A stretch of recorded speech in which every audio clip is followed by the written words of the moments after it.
বিস্তীর্ণ সুন্দরবন মায়াবী এক রহস্য। সবুজের চাদরে ঢেকে আছে সুন্দরবন। আজ সুন্দরবন দিবস।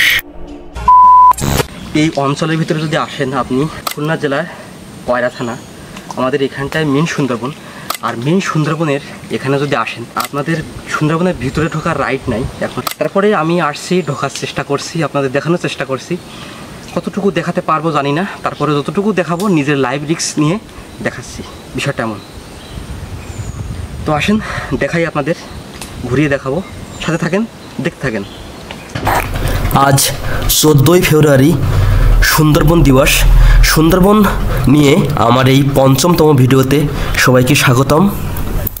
আর একজন মানুষকে অসংখ্য ধন্যবাদ, সে আমাদের দাদা উত্তম দা। উত্তম দা না থাকলে আজকে আমরা ভিতরে ঢুকতে পারতাম না। অসংখ্য ধন্যবাদ দাদা আপনাকে। আমাদের সাথে আরও আমাদের বড় ভাই আছে আর ছোটো ভাই আছে, দুইজন। সো এই যে এদিক দিয়ে, এই যে। আর আজকে আমরা সুন্দরবনের একটু ভিতরে ঢোকার চেষ্টা করেছি।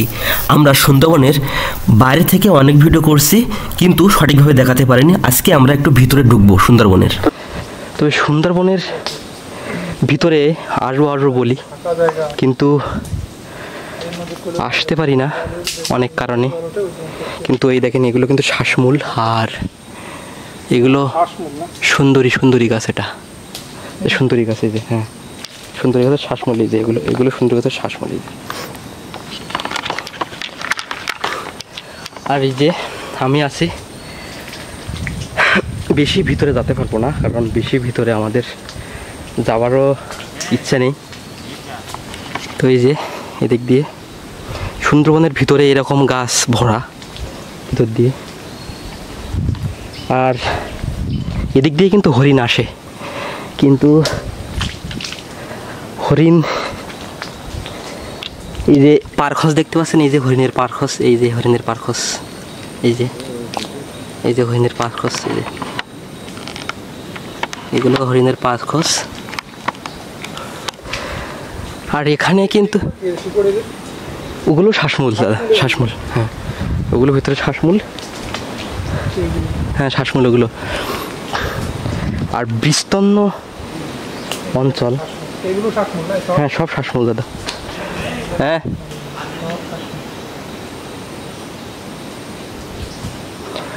আর এখানে কিন্তু যখন তখন একটা আপনার বিপদ হতে পারে, কারণ সুন্দরবনের সিকিউরিটি নেই, কোনো কিছু নেই। তারপরে আমরা ভিতরে আসছি, বেশি ভিতরে আমরা যাব না।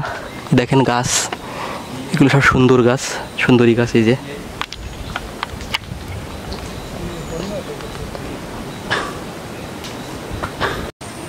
কেওড়া গাছে, পর গাছে ভরে গেছে এদিক দিয়ে প্রচণ্ড পরিমাণে। এই দেখেন,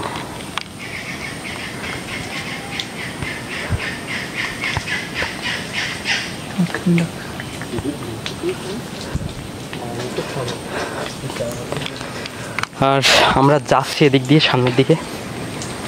ভয় করছে, তারপরেও যতটুকু দেখাতে পারি লাইভ রিস্ক নিয়ে যাচ্ছি আমরা। সবাই সুন্দরবনের বাইরে দিয়ে দেখায়, ড্রোন উড়িয়ে দেখায়, আর আমরা আর এদিক দিয়ে কিন্তু আমি সুন্দরবনে অনেক উপরে উঠে আসি, যে গাছের পরে। এদিক দিয়ে নিচে যে দাদাটা দাঁড়িয়ে আছে। আর উপরে মানে এর ভিতরে এমন একটা বিষয় যে বিকেল 4টার পরের ভিতরে কোনো সূর্যের আলো ঢোকে না। এখন সূর্যের আলো ঢুকতেছে, এই যে একটু করে। তারপরে কিন্তু আবসা অন্ধকার টাইপের।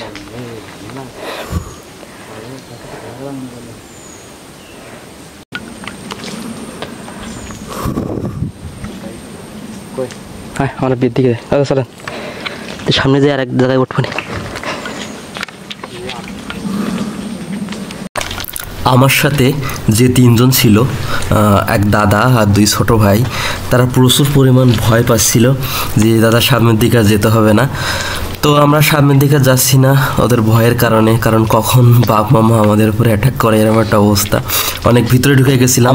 আমরা চলে নদীর কিনারের দিকে, মানে যেখানে আমরা নৌকাটা রাখছিলাম ওই দিকে আমরা এখন যাব। তো হাঁটতে পারছিলাম না, সুলভন।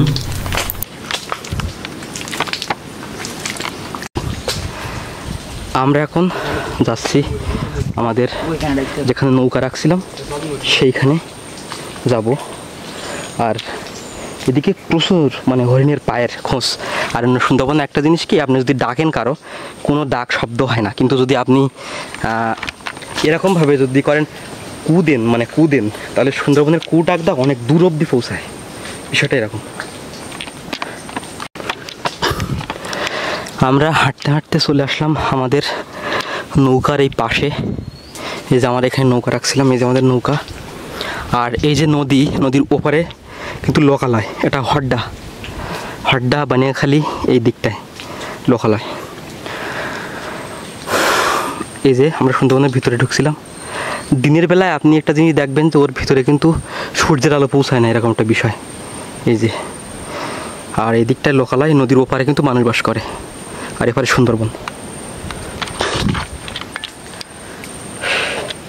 তো আমরা এখন সুন্দরবনের এখানে আসি, আর আমরা একটু সামনের দিকে যাব নৌকা নিয়ে।